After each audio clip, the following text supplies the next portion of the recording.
Alright, so today's question of the day comes from FS Guzman asking me to talk about how some veterans are homeless after the military. So in my honest opinion, it's not the military that's making people homeless. It's not. In my honest opinion, it's the people themselves who have a history, a track record of bad habits create the outcome of being homeless. Okay? People are homeless regardless of what type of job titles that they had. They could be, they could win the lottery, have hundreds of millions of dollars, and a few years later, through history and track record of bad habits, they could become homeless. A doctor of a hospital could become homeless. A CEO of a major company could become homeless, right? I could become homeless within the next few years. I never know, right? So, rule out that idea of the military makes people homeless. But you might say, why do we hear it a lot in the news and read about it in articles? Because you are being influenced by the media.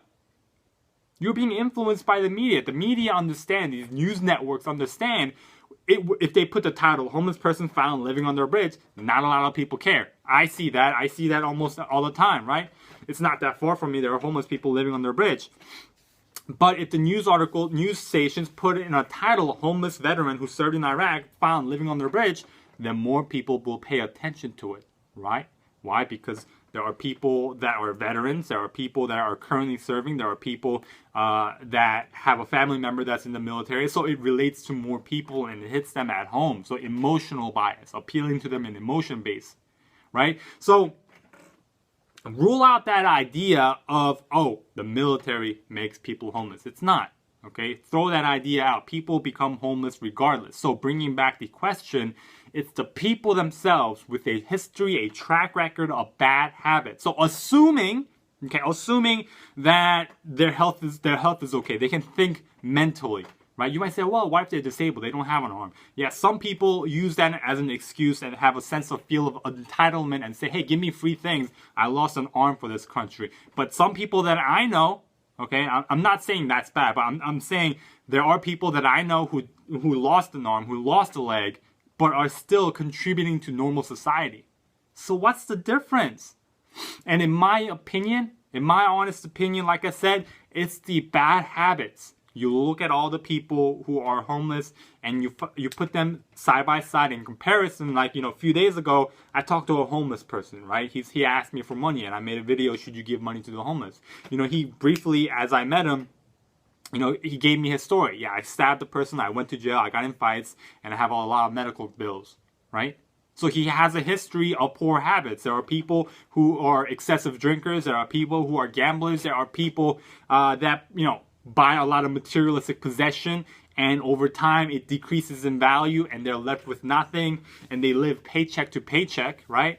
And I could go on and on and on with that, but you get the idea that it's out of bad habits, right? It's a history, a track record. So how do we find out? How do we prepare ourselves? Okay, so one of the things that you can do is go online and see how do people become homeless. And there's going to be a list, and just don't do those. That's one thing, right? That's one easy thing that you can do, right? Excessive drinking. Don't be an alcohol addict. Don't do drugs at all, right? There's a bunch of different things that you can do, right? So one of the things that I can personally recommend and how I'm preparing my life is through education. Now, I'm not saying education meaning, oh, you might, go to school and have $100,000 debt. No, that's not what I'm saying. Educating your brain through a lot of reading. For example, I have 6 videos on how I went from $200 in my bank account to $10,000, right? The school didn't teach that.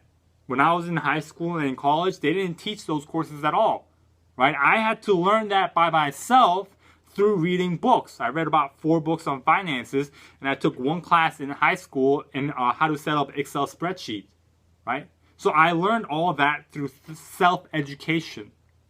And I believe that's the best form of education, self-educating. So prepare yourself now, because in life, in my opinion, life is going to throw challenges at us. And that's a normal part of life. Difficulties and challenges. You could live perfectly fine and be financially stable, and one day tornado hits and your house goes away, right? And then what are you going to do? You're left with nothing. You have to build yourself back up. But if you say, well, my house is destroyed, people should give me money to get my life back, I feel entitled. You're not entitled. Life, I want you to understand, in my best opinion, in life, you have to work for what you want. You have to work for to maintain what you have. Okay? You have to work for it each and every single day. Right? Like this YouTube channel that I have. If I just started it from day one and have 100,000 views and have 3,000 subscribers from day one doing nothing, it doesn't make sense, right? But for me, I try my best to upload a video every single day, and I have over 300 videos, and I earned the result of this channel. I earned the respect to some degree of how I accomplished this channel, right? So you have to work for everything that you have. But how do you might say, well, we can't really predict the future. You know, we don't know what's going to happen 5 years down the road. And yes, that's true. But I want you to prepare for it now through a lot of education, through learning. You know, increase the intangibles. Something that can't be taken away from you, assuming no one hits you in the head and, you know, we lose our, ability to think. Increase this. Prepare, as Jim Rohn says, prepare for tomorrow today, right? It's better to be prepared for, let me think. Okay, it's better to be prepared for difficulty that's to come instead of the difficulty coming and not be prepared. If I said that right, I'm sure I did, right? So prepare for it today through education, through self-education, through reading, all right? Prepare for it today. So I hope that helps. I hope that sheds some light on the false idea of military veterans being homeless. Thank you for watching, and I hope you have a great Navy day.